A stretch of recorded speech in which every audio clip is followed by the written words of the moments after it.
Hello everyone, I'm Pastor Tamaka, Apostolic Believers of Christ International, this is your channel. The program like is share, subscribe, and post notification bell for update every day the new videos. Thank you so much. God bless us all.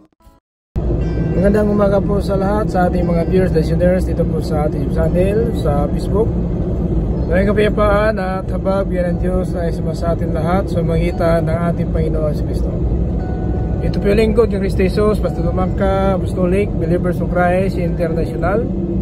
Kapatid, sa bawat araw, una sa lahat, mas salamat tayo sa Panginoon sa kanyang kabutihan. Dahil siya ang Diyos na mabuti at matuwid, mapagmahal na Diyos, siya ang Diyos na puspos na awa, banayat po siya sa pagkagalit. Mga kapatid, tandaan po natin, huwag natin kalimutan na magpasalamat tayo palagi. Dahil ito po ang kalooban na ating Panginoon Kristo. Kapatid, sa lahat po ng kanyang mga alipin, tayo lahat ng mga lingkod ng Panginoon ay dapat magpasalamat tayo, no? Yan po sinabi po sa 1 Thessalonians chapter 5 verse 18. Magpasalamat tayo sa lahat ng panahon kahit anong mangyari. Kahit mabigat na po ang pinapasaan po natin, mabigat po ang suliranin natin, pero magpasalamat tayo sa Panginoon sapagkat alam ng Panginoon ang suliranin natin at ating pinapasaan niya yun. Kung ano pinapasaan natin, suliranin natin, alam po ng Diyos yan. At yun po ang dahilan bakit tayo lumapit sa Panginoon. Dahil araw-araw talaga mayroon tayong pinapasaan na problema, mga pagsubok sa buhay at ating mga hinangad, mga pangarap ay alam po ng Diyos. Mga kapatid, ito po ay ating ninanais hanggang sa mga araw na ito na sana po magkaroon tayo ng buhay na walang hanggan. Kasi ang impyerno, kahit na nga may buhay doon sa impyerno, pero ang problema nandoon po sa impyerno ay magsakripisyo po ang tao doon, katawan at kaluluwa, itatapon sa impyerno. Kaya yun po mga kapatid, dapat natin iwasan. Sana po ang paraiso na ating hinahangad ay ating makamtan. Na paano? Makinig lang tayo ng salita ng Diyos.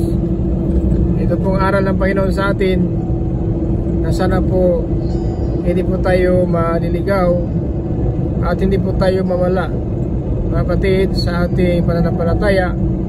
Dahil ang pananampalataya, mga kapatid, ang nagbigay sa atin ng kapangyarihan at nag-iingat sa atin hanggang sa araw ng ating pag-alis sa sanlibutan. At hanggang po na hindi pa rito ang Panginoon Kristo, iningatan po tayo ayon po sa 1 Corinthians chapter 1 and verse 8.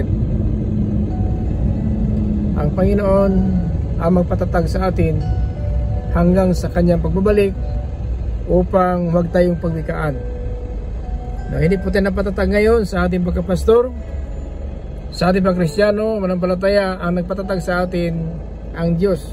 Nagbigay sa atin ng salita upang magkaroon tayo ng pag-asa sa bawat araw na mga suliranin sa buhay, mga problema, pagsubok, ay patuloy pa rin ating pag-asa na tayo talaga ay makarating sa ating inasahan na kaligtasan. No, kaya mga kapatid, isin lang po natin ang salita ng Diyos dahil po ito po ang napakahalaga po sa lahat ng bagay na ating nakamtan. Ang salita ng Diyos, ito po ang liwanag ng ating mga paa at naging tanglaw na ating landas. Ayon po sa Psalms 119 in verse 105. So mga kapatid, napakaliwanag po ng Biblia na dito sa libutan, madilim ito, na sinasabi sa Pablo, madilim na sa libutan na ito. Yan po mga kapatid na sinabi sa Ephesians in chapter 6 verse 12, na ating pagkipagbaka hindi sa dugo at sa laman, kundi ito ating pagkipagbaka sa Espiritu na makapangyarihan na mayani sa madilim na sanlibutan ito. Ito po yung Espiritu sa impapawid, mga kapatid, na naggala-gala kung saan siya makatimpo ng kanya lalapain. Kaya ang sabi ni Apostol Pedro in 1 Peter chapter 5 verse 8, maging mahinaon kayo sapagkat ang dyablo paikot-ikot lang sa inyong pamamahay at naghanap siya ng malalapa. So ganyan po ang plano ng dyablo naghanap po ang Diablo ng malalapa kung sino talaga ang nasasabing Kristiyano. Subalit mga kapatid, natin alam paano natin labanan ang Diablo. Mga kapatid, ang Diablo, wala tayong panlaban sa Diablo kasi hindi makita natin ang kaaway. Espiritu sa papawid. Pero ang Diyos, ating pinalingkuran, kitang-kita ng Diyos ang Diablo kung saan siya ngayon at anong ginagawa ng Diablo. Yan mga kapatid ang ating lamang na tayo manampalataya na Kristiyano na totoo naglilingkod sa Panginoon. Iingatan po tayo ng Panginoon anuman ang mangyari na sa limutan. Biblia nagpapatunay mga kapatid, sinabi po sa 2 Thessalonians in chapter 3 verse 3, ang sabi ng Biblia mga kapatid na ang Diyos ang mag-ingat sa atin laban sa Diablo. So siya mag-ingat sa atin. Huwag tayong mainip, huwag tayong wala ng pag-asa, huwag tayong manghina at malalamig, dahil ang Diyos na pinalingkuran, Diyos na mabagin at mapagbiyaya, kusmus ng awa, banayad siya sa pagkagalit. Ayon po sa Hunas, Kabanata 4, talata 2. Yung mga kapatid, huwag tayong magwala ng pag-asa. Tuloy lang, labanan po natin ang Diablo, at ang Diablo ay tatakbo siya sa atin. No? Santiago, Kabanata 4, talata 7, mga kapatid, laban natin ang Diablo at lalayuan niya tayo. So, paano lalabanan? Mga kapatid, tungkol po ng salita ng Diyos na ating napakinggan at ating naunawaan, dito po ang bigay sa ating pag-asa para hindi tayo maninla ng Diablo, mga kapatid, sa ating pamuhay. Ito sinasabi mga kapatid, sinasabi sa 4 cities Santiago, pakinggan natin. Kaya magpasakop kayo sa Diyos, labanan niyo ang Diablo at lalayo ito sa inyo. Yan, magpasakop muna tayo sa Diyos, kaya makinig tayo ng salita ng Diyos para malabanan ang Diablo. Kasi kung wala sa ating salita ng Diyos, wala tayong panlaban. Paano natin panlaban ng labanan ng Diablo at wala tayong natutunan ng salita ng Diyos? Kaya magpasakop muna tayo sa Panginoon at labanan natin ang Diablo. Kaya magpasakop kayo sa Diyos, labanan niyo ang Diablo at lalayo ito sa inyo. Ayan po. So una, magpasakop muna sa Diyos at labanan ang Diablo. Kasi kapag nagpasakop na sa Diyos, alam po natin kung ano ang sandata na makipaglaban tayo sa Diablo, dahil ang Diablo talaga may kapangyarihan at tayo po walang kapangyarihan. Totoo mga kapatid, mahirap po ang kalaban natin, hindi makita po. Ayon po sa 6:12 ngadto sa 18 dito sa Ephesians, mga kapatid. Ganito po ang sinabi ni Apostol Pablo, para malabanan ng Diablo, ito po ang panlaban natin ng Diablo. Pakinggan natin sa 6:11 ngadto sa 18, mga kapatid.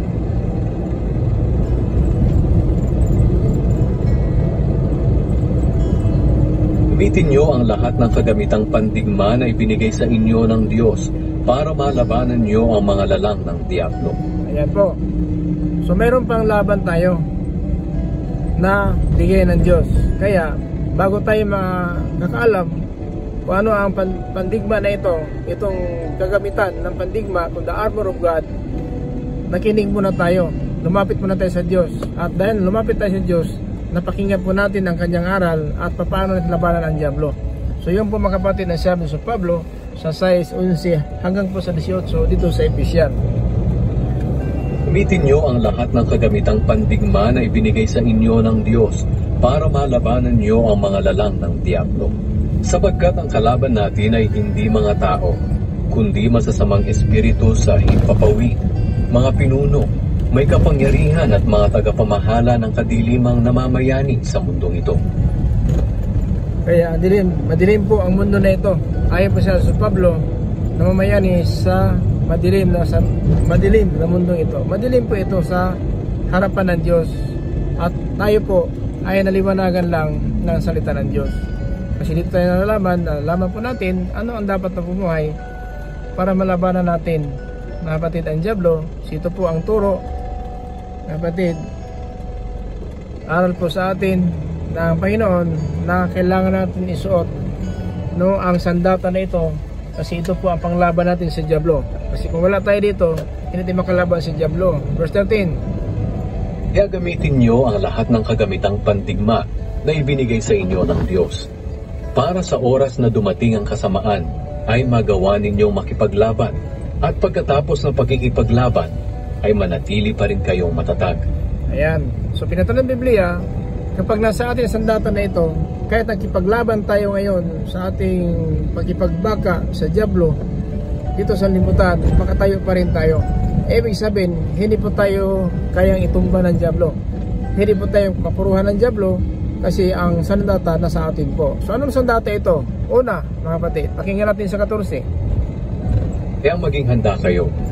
Gawin ninyong sinturon ang katotohanan. So kailangan nakabuild tayo. Sinturon ng katotohanan. Ito po ang pinakamahalaga na kailangan mayroon tayong sinturon. Nakabuild tayo. Ito po ang katotohanan. Kapag wala sa atin ang katotohanan, madali tayong malinla ng aral ng kasinungalingan sapagkat wala sa katotohanan. Ito po ang sinturon, mga kapatid. Pangalawa, Suot niyo ang pagkamatuwid bilang pananggalang sa dibdib ninyo. ang pagkamatuwid. Pangalawa po, mga kapatid, ang pagkamatuwid na bilang pananggala sa dibdib natin. Ito po ang bulletproof. Ang bulletproof, mga kapatid, gamit ito ng mga pulis, mga sundalo sa oras ng labanan. Mayroon po naka-bulletproof na mga sundalo kung pulis para hindi sila mapuruhan kung sakaling matamaan sila. Tayo din, kapag naka-bulletproof tayo, mga kapatid, itong katuwiran, kung nasa atin ang katuwiran, naka-bulletproof po tayo. So hindi tayo basta-basta tablahan. Kahit ano po ang gawin ng Diablo sa atin, panain man tayo ng salita na masama, kung gawa ng Diablo ng masama, hindi siya tatalab at hindi tayo mapuruhan dahil naka-bulletproof tayo. Ito po ang katuwiran, mga kapatid. Tanda po natin, katuwiran po ang bulletproof.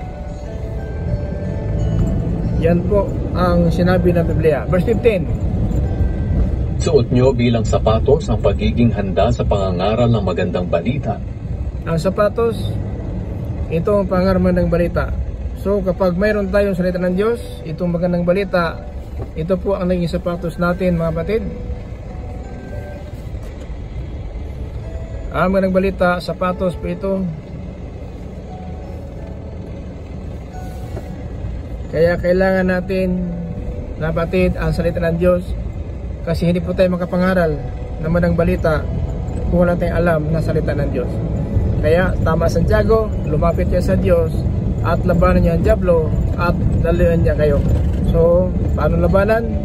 Kapag lumapit natin sa Panginoon, so ito po isang data ng Panginoon. Pangatlo po, sapatos. Para, mga kapatid, makaiwas tayo. Nagbibigay ng kapayapaan. So, ang pagkamaramang ng malita na binang kapayapaan, kasi lahat po nakikinig ng salita ng Diyos ay magkaroon ng kapayapaan. Kasi tayo po, nangaram ng balita, papaano na yung pinangaral natin may kapayapaan, tayo po magulo. Hindi pwede siguro. So kung nagkaroon ng iba ng kapayapaan dahil sa ating magandang balita na pinapangaral, tayo din nangangaral, mas lalo po may kapayapaan. Ito ang pang-apat na sandata. Hindi lang iyan. Gamitin din ninyo bilang panangga ang pananampalataya ninyo. Ang pananampalataya, panangga. Ang panangga, itong tinatawag na taming. Panangga. So kailangan may pananampalataya tayo para may taming tayo. Ang taming, ginagamit po ng mga hari yan kapag nasa labanan. Kaliwat kanan ng kaaway, pero ang taming, malaking tulong po ito sa kaaway. Bilang hari, nakipaglaban ang mga hari, may taming sila para hindi basta-basta sila mapuruhan, matablahan ng kaaway. Kaya may taming tayo, pananampalataya po ito. No? Itong pang-anim. Para hindi kayo tablan ng mga panunukso ni Satanas na parang palasong nagliliyab. Isuot nyo bilang helmet ang tinanggap ninyong kaligtasan. Ito pong pang-lima. No? Helmet ng kaligtasan. Pang-lima, mga kapatid. Itong helmet, kaligtasan, sa ulo po helmet nakalagay, hindi po sa likod, hindi po sa kamay. Ang helmet po nasa ulo ng kalagay. Ito po ang bautismo. Kapatid, bautismo po itong helmet na sa ulo. Ang bautismo sa Panginoon Hesus, kapatawaran ng kasalanan at tataknoon natin ang kanyang pangalan. Din pang-anim, mga kapatid, pakinggan natin pang-anim. Gamitin nyo bilang espada ang salita ng Diyos na kaloob ng banal na espiritu. So, ang pang-anim, espada, mga kapatid.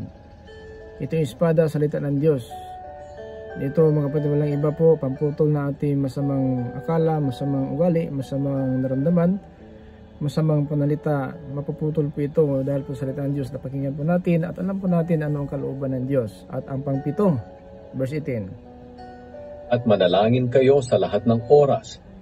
Pang-7, manalangin sa lahat ng oras para malabanan natin ang ating kaaway na siyang dyablo.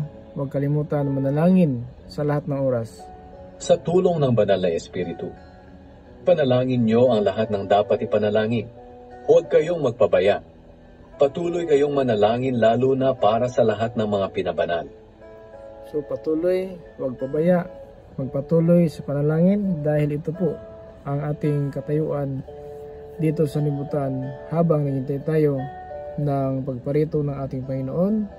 Dapat ang sandata na ito mayroon tayo, kahit isa man walang wala dito, kasi kung kapag wala na isang sandata, ganun pa rin, babagsak tayo sa ating kaaway kasi kulang tayo ng sandata. Pero itong 7 sandata, pag nasa ating po ito, pinatunayan ng Diyos na talaga makatayo pa rin tayo kahit na po na nakipagbaka tayo sa libutan na ito. Ito sinabi sa verse 11 up to 12 sa Ephesians chapter 6. Gamitin niyo ang lahat ng kagamitang pandigma na ibinigay sa inyo ng Diyos para malabanan niyo ang mga lalang ng diablo. Sapagkat ang kalaban natin ay hindi mga tao, kundi masasamang espiritu sa himpapawid, mga pinuno, may kapangyarihan at mga tagapamahala ng kadilimang namamayani sa mundong ito. Yan po. So dapat suot natin itong sandata na ito. Huwag kalimutan na hindi pwede makulangan tayo ng sandata na ito. Dahil kapag nakulangan tayo ng sandata na ito, kahit isa lang po, tandaan po natin ang sinturon, ito po ang katotohanan, at ang bulletproof natin itong katuwiran. Pangatlo ang sapatos, ang pangaraman ng balita. Pang-apat ang panampalataya, ito ay ating taming, no? Panangga, taming. Itong pang-5, helmet ng kaligtasan, ito po ang bautismo sa pangalan ng ating Panginoong Kristo, upang mapatawad tayo sa makasalanan at may tatak tayo at matanggap natin ipagkaloob ng Espiritu Santo ayon po sa Gawa Kabanata 2, talata 38. So ito mga kapatid ng bautismo, kailan bautismado na po tayo sa pangalan ni Jesus dahil itong helmet ng kaligtasan. Ito po yung nagpapatawad at nagbigay sa ating kaligtasan is Gawa chapter 4 verse 12. Walang ibang kaligtasan na binigay sa sinong langit na ito yung pangitan po natin ng Kristo, talagang kaligtasan na ating makamtan. Tandaan po natin itong pang-5, helmet. Pang-7, espada, ang tabak, espada, na walang iba ang salita ng Diyos na ating tinatanggap at nagtuturo sa atin sa bawat araw sa tamang pamuhay para huwag tayong matulan sa pagparito ng ating Panginoon ng parusa, kundi malaya tayo makapasok sa kanyang kaharian. Pang-7, manalangin tayo sa lahat ng panahon. Ano man mangyari ng sanlibutan, huwag tayong pabaya. Manalangin at hindi sa atin lang pamilya, sa ating kapwa pananampalataya, kapatid sa pananampalataya, lahat po ng dapat ipanalangin ay ipanalangin natin para magkaroon tayo ng kapayapaan dito sa sanlibutan. At yan mga kapatid, 7 sandata, kaya sa ating keyverse, Santiago chapter 4 and verse 7, lumapit siya sa Diyos at labanan niyo ang dyablo at lalayuan niya kayo. Paano labanan? Ito sandata, ito ang katotohanan, katuwiran, pangaral ng balita, panampalataya, bautismo, at itong salita ng Diyos na espada, at ang pang-7, panalangin sa lahat ng oras. Huwag tayong pabaya sa lahat ng panahon, manalangin tayo palagi para po ang ating kaaway ng dyablo hindi tatabla sa atin. So paano mga kapatid? Ngayon, napayag na po ang sikreto. Hindi kay pastor ako, pare ako, tagapagturo, Kristiyan manampalataya ako, pero kulang tayo sandata, mga kapatid. Kailangan sandata na ito, kumplito po tayo, para kung sakaling man na makipagbaka tayo sa libutan na ito, manatili pa tayo makatayo. Kaliwat kanan man ang kaaway, anuman ating harapin at sa likuran. Basta na sa ating sandata na ito, tandaan po natin, Diyos po ang nagsasalita, makatayo pa rin tayo sa labanan na ito. Sana mga kapatid nakatulong po sa atin itong mga video na ating ginagawa. Ito po ay nais ng Panginoon lang po na manatiling matatag, manatili po tayo na may pag-asa tungo ng kaligtasan sa pagitan po ng salita ng Diyos. Kaya sinabi nga in 1 John, mga kapatid, in chapter 2 in verse 17, na lahat ng sanlibutan at ang pagnanasa ng tao ay mawala, subalit ang sumunod ng kalooban ng Diyos matili magpakailanman. Yan po ang mensahe sa atin. So magsilapit muna tayo sa Panginoon, labanan ng Diablo, lalayuan tayo ng Diablo kapag lalabanan po natin. Paano? Sa oras na lapit tayo sa Panginoon, tuturuan tayo ng Panginoon at ibigay sandata sa atin na ito makipaglaban tayo sa Diablo sa mga panahon na ito hanggang sa ating pag-alis.